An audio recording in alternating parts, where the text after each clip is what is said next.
In this tutorial, I want to go over one of my favorite rules for drawing curves, and that is the 3-point curves. So I have already set up an Illustrator file for you. I will go to File and Open. And in my Illustrator files for Chapter 4, I'm going to open 4.1, the 3-point drawing rule. So all I have put together is this scan of curves.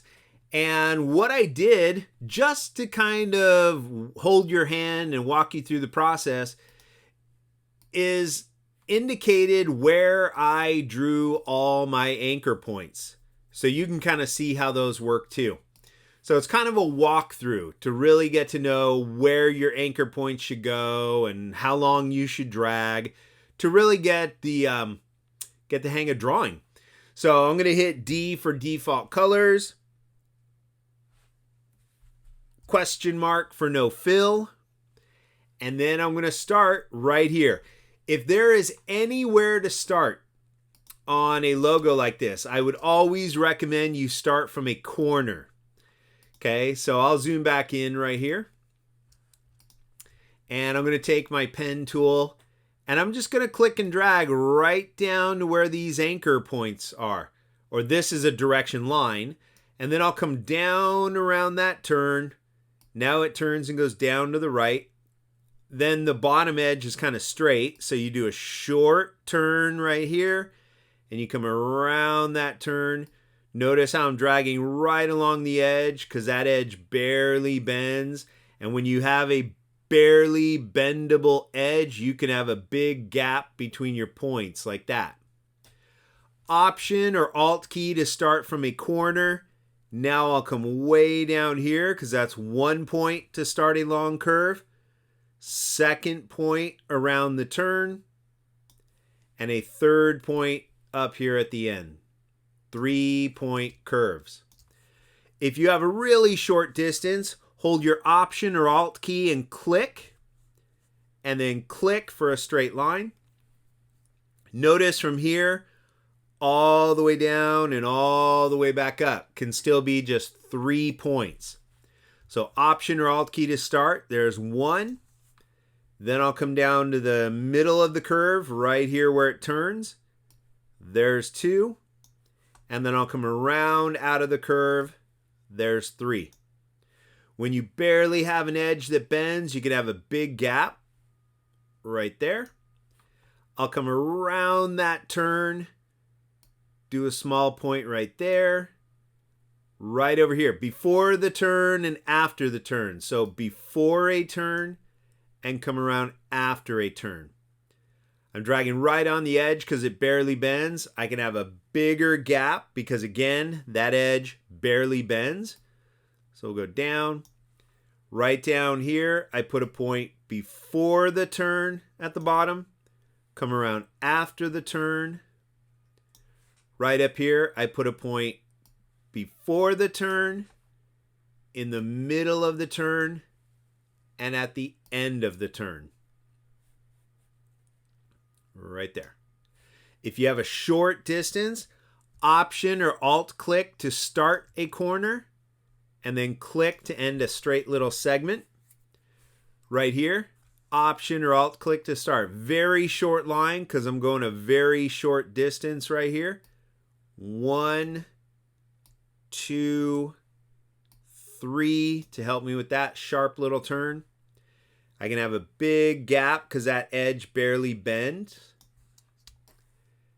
Now notice the distance between the points. There's 1 way down here. There's 2 way down at the bottom of the curve. There's 3. Then I'll come around that turn. There's 1. There's 2. And there's 3 for a long curve. Then I'll come around that turn, put a point right there, come around that turn right at the bottom of the curve, come around that turn. Notice my points are kind of starting to create parallel points. So I put a point right there. Right here, I have a point above that. Then right around this sharp turn, right there, short line to make that sharp little turn. Notice the outer edge barely bends, so I can have a nice long gap, which means I drag a nice long direction line. Here's another big gap. I put a point before the turn at the bottom, come around after the turn at the bottom, a little gap for that straighter edge right there. Comes down, there's one. Come around the turn, there's two. And when you end at a corner, hold your Option or Alt key, and there is three. Perfect. Command click on a Mac to deselect, Control click on a PC to deselect. Your space bar always activates your hand tool. And now we have the letter R by itself. So I'll just start right here. There's a corner. Click, click. Option or Alt to start from a corner. Then I come around that turn. There's number 2. Then I come up that side. I'll drag right near the edge because that edge barely bends. Now notice right here. This was 1.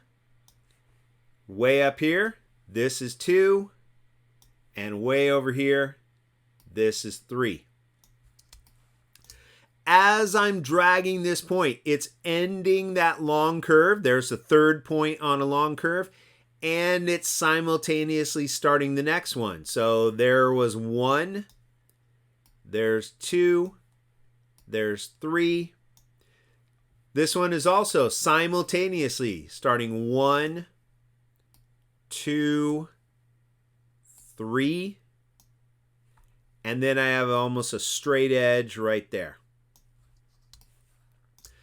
Option or Alt key for a corner, it goes up. There's 1, there's 2, there's 3, and then it ends at that end right there. Option or Alt key for a corner, you click for a straight line, click to end a straight line. Option or Alt key for a corner, there's 1, there's 2, and there's 3. Creates a nice smooth curve. Simultaneously, there's 1, there's 2, and all the way at the bottom, there's 3.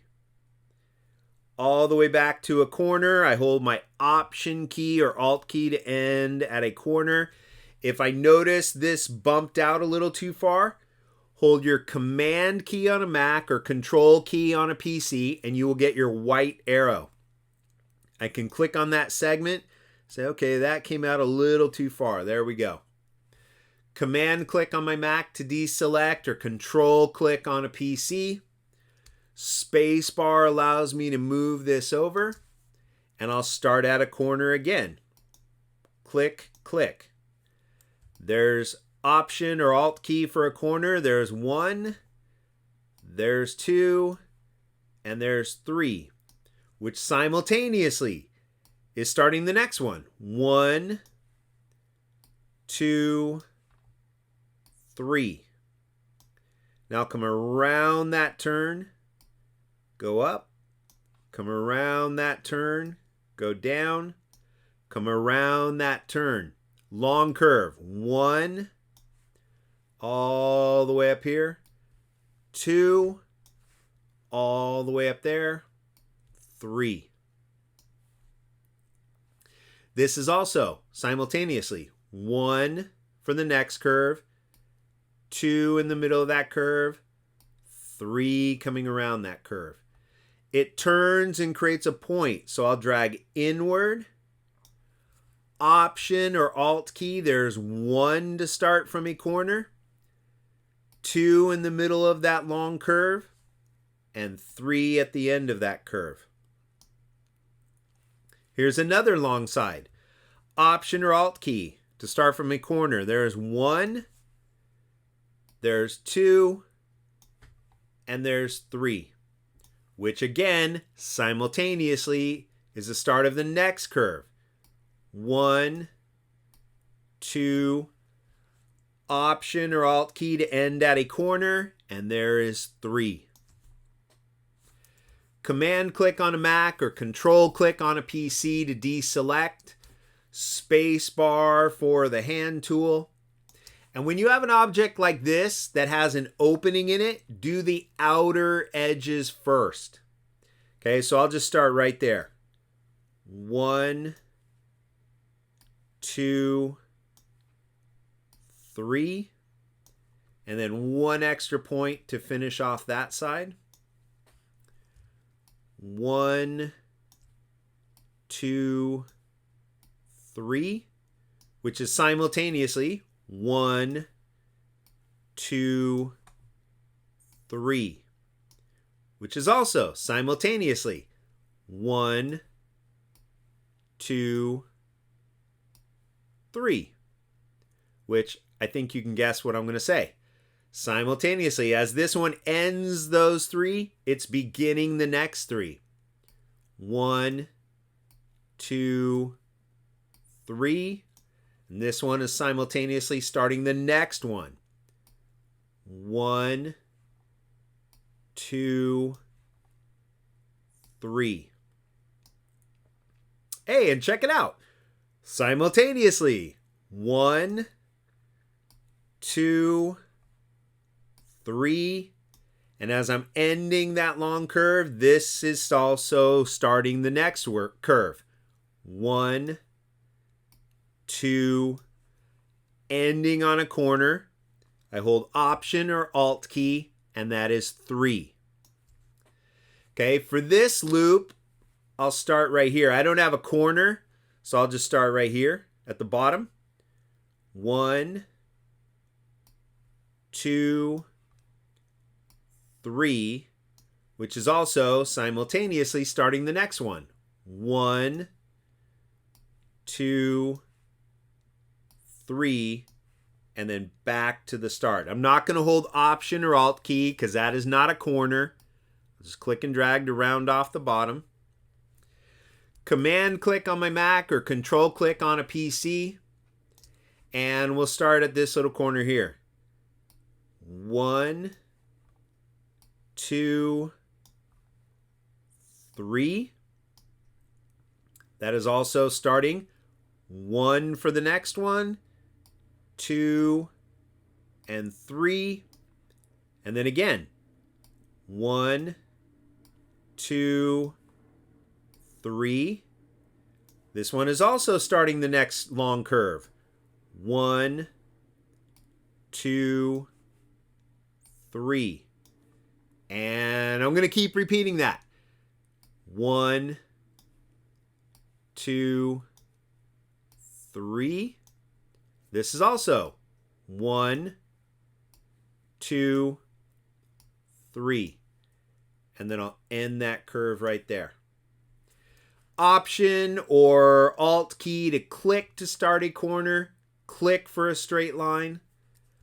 Option or Alt key to start from a corner. There's 1, there's 2, and there's 3, which is also 1, 2, 3, which in turn is also 1, 2, 3.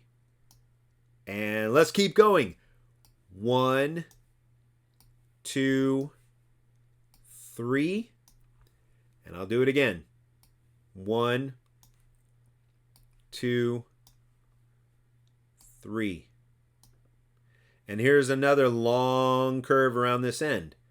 1 to start, second one in the middle of the curve, third one coming out of that curve. That's barely a bend, so I can just click and drag right there. Option or Alt key to start from a corner. Option or Alt key to end at a corner. And now I go to my zoom tool. Option click on a Mac or Alt click on a PC. And I'll zoom out to see what we've drawn. Now, here's the secret. Okay?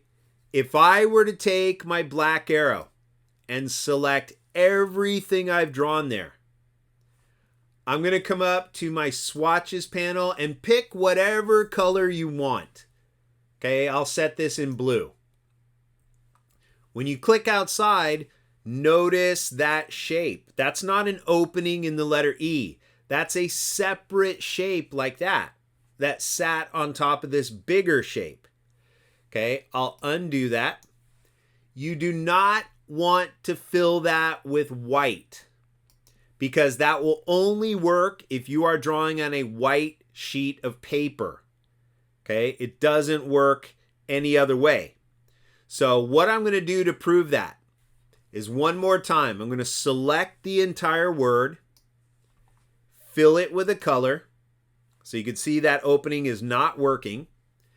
I'm going to click outside, start on the bottom layer, and then I'll create one more blank layer. I'll just double click this name and call that BKGD, background. I'll hit enter on my PC or return on my Mac, and then I'm going to just draw a large rectangle. Okay, D for default colors, and I'll drag a big rectangle over that page. Now, if I go to my black arrow and I'm on my fill, I'm going to fill this rectangle with a pattern. So on your swatches panel, lower left corner is swatch libraries. Right down here are your patterns. I'm going to go into nature and foliage patterns. And I'm just going to pick this reddish one right here. Lotus squares color. There we go. Now you can see that opening doesn't work. If I were to click on that and fill it with white, it doesn't work. Okay, that's why you typically don't want to just fill those with white, because unless you put a background in, it's not going to work.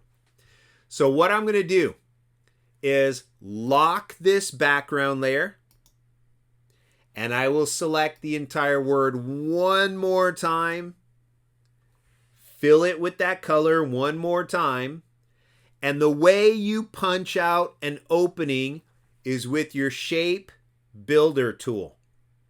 I'm going to click on it. Right here, I have a plus. It wants me to add shapes together. I'm trying to subtract the shape. So I will hold my Option or Alt key. That gives me a minus. So now when I click on the opening, I'm going to punch a hole through that letter. There we go.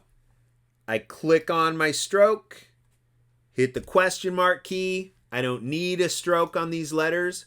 They work just fine as they are. And if you want a better legibility, you can select. I can do that right here because I've locked my background layer. I select, I go to the fill, and here's what I'm going to do. I am going to select this entire word and fill it with black first. Okay, then in order to make a copy, you hold your Option or your Alt key, and I'm going to hold that Option key down on my Mac, drag a copy up and a little bit over to the left. Just a tiny bit. Now I've got a copy of the word curves, and I'll fill that yellow. Click outside, and there we go. Once that is done, I can click on scan, throw it in the trash, and let's say now, after all that, you decide yellow is not the color you want. The problem is you can't just click and drag over the whole thing because you're also accidentally hitting the black underneath. So here's another really cool trick. Let's say I show that to my boss, and now they decide that the word curves should have been in blue, which is what I had in the beginning. If I have a bunch of different artwork that's all the same color, in this case yellow, I want to click here, But then I would have to shift click and shift click and shift click and shift click, and I don't want to do that. So instead, I can click once on this yellow and go to Select menu, select everything with the same fill color. Anything that's yellow is going to be selected. And now I can switch it back to the blue that I had before. There we go, curves. I've deleted my template, and now I can go to File menu, Save As, last name, first name, curves. On my desktop as an Illustrator file, and I'll click OK. That's how you manage curves. 3-point curves. I always get the results that I want. Good luck.